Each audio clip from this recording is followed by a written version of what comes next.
Brought to you by NBC bearing, भारताची पहिली bearing उत्पादक। शेतकऱ्यांना सरसकट मदत करणार पंचनाम्यावर कार्यवाही सुरू। ड्रोनवरील असो वा मोबाईल मधला फोटो सर्व पंचनामे मान्य करू, मुख्यमंत्री फडणवीसांची माहिती। मुख्यमंत्री फडणवीसांकडून सोलापुरात निमगाव आणि दारफळ गावातील पूरग्रस्त भागाची पाहणी।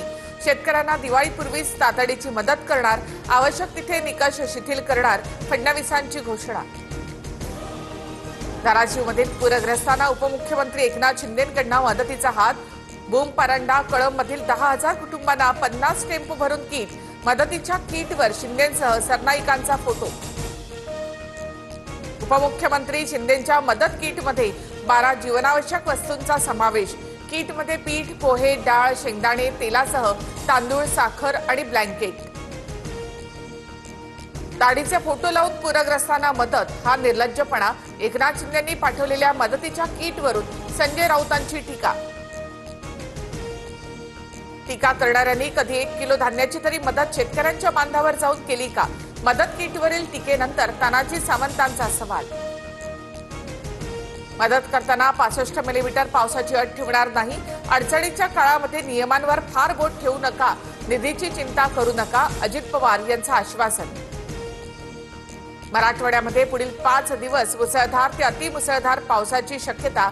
उद्यापासून 29 सप्टेंबर पर्यंत अलर्ट जारी। 27 सप्टेंबर रोजी काही भागात पावसाची तीव्रता अधिक असेल। कृषी मंत्री भरणेंकडून छत्रपती संभाजीनगरमध्ये पाहणी। अधिकारी पंचनामे करत नाहीत, शेतकऱ्यांनी वाचला तक्रारींचा पाढा। हेक्टरी 50,000च्या मदतीची मागणी। पंकजा मुंडेंकडून जालन्यामध्ये नुकसानीची पाहणी। पंचनामे करून लगेच मदत देणार, पंकजा मुंडेंची माहिती। तर पंकजाताई मदत करा असं म्हणत गोळेगावातील महिलांना पंकजा मुंडेंसमोर अश्रुअन। लातूर जिल्ह्यामधल्या कारला गावातील 500 एकर शेती पाण्यामध्ये बुडाली। पिकांसह जमीन खरडून गेली, शेतकरी संकटात। सोलापूर जिल्ह्यामध्ये मुसळधार पावसामुळे भीषण स्थिती। सोलापूर पुणे राष्ट्रीय महामार्गासह रेल्वे मार्ग सुद्धा ठप्प। सोलापूर मुंबई वंदे भारत एक्सप्रेस आणि हुतात्मा एक्सप्रेस सोलापूर स्टेशनवर रखडल्या। नंदुरबारमध्ये हाणामारीमध्ये आदिवासी तरुणाच्या मृत्यूप्रकरणी कारवाईसाठी संघटना आक्रमक। आंदोलकांकडून जिल्हाधिकारी कार्यालय परिसरामधील गाड्यांची तोडफोड। पोलिसांनी जमावाला पांगवण्यासाठी अश्रुधुराच्या नळकांड्या फोडल्या। जालन्यामध्ये धनगर समाजाचा इशारा मोर्चा। धनगर समाजाला एसटीतून आरक्षणाच्या मागणीसाठी मोर्चा। भाजप आमदार गोपीचंद पडळकर यांची देखील हजेरी। गोदावरी नदीला पूर आल्यामुळे परभणीच्या गंगाखेडमध्ये शेतामध्ये पाणी साचलं। शेतामध्ये साचलेल्या पाण्यामध्ये पोहत शेतकऱ्यांची सरकारकडे मदतीची मागणी। गेल्या 11 दिवसांपासून बीड जिल्ह्यामध्ये मुसळधार पाऊस। गोदावरी, मांजरा आणि सिंदफणा नदीला पूर। मोरेगाव परिसरातील शेतीसह काही घरं पाण्याखाली। अतिवृष्टीचा फळबागांना देखील मोठा तडाखा। सोलापुरातील वाकवला पुराच्या पाण्याचा वेढा।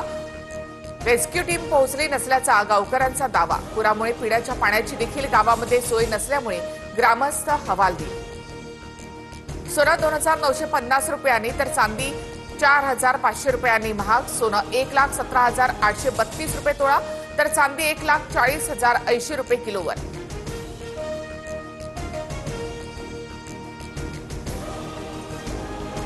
Brought to you by NBC bearing, भारताची पहिली बेअरिंग उत्पादक।